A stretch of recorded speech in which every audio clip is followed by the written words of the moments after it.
योगी channel के आज के एपिसोड में हम आपको बताएंगे कि अगर आपके सामने कोई अहंकारी व्यक्ति आ जाए तो उससे कैसे निपटेंगे।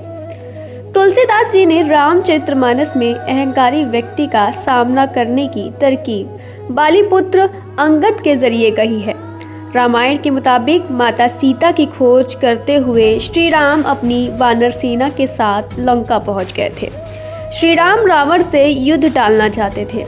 इसके लिए श्री राम ने एक अंतिम प्रयास और किया और अंगद को दूत बनाकर रावण के पास भेजा ताकि रावण सीता को लौटा दे और युद्ध टल जाए।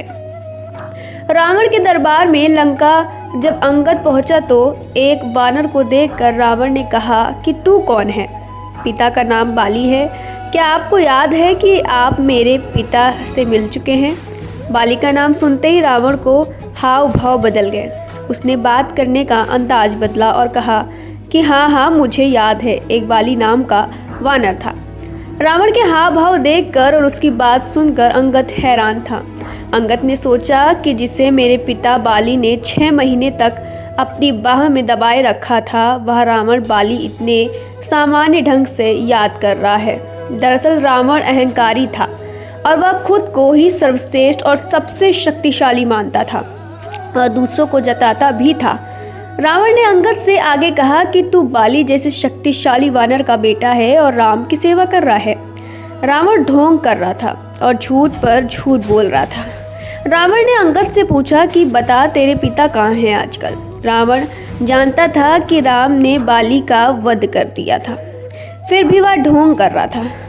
अंगद ने रावण से कहा कि अगर तुम्हें बाली की बहुत याद आ रही है तो कुछ दिन बाद तुम भी वहीं चले जाओगे जहां श्री राम ने बाली को भेजा। इससे रावण भड़क गया और बोला, इस वानर को पकड़ लो। अंगद ने जवाब दिया, पकड़ना तो दूर, मेरा पैर हिला दो पहले। अंगद ने रावण के दरबार में घोषणा कर दी थी कि अगर किसी ने उसका पैर हिला दिया तो श्री राम लौट जाएंगे। इस घोषणा के बाद रावण के दरबार के सभी लोगों ने उसका पैर हिलाने की कोशिश की, लेकिन किसी को सफलता नहीं मिली।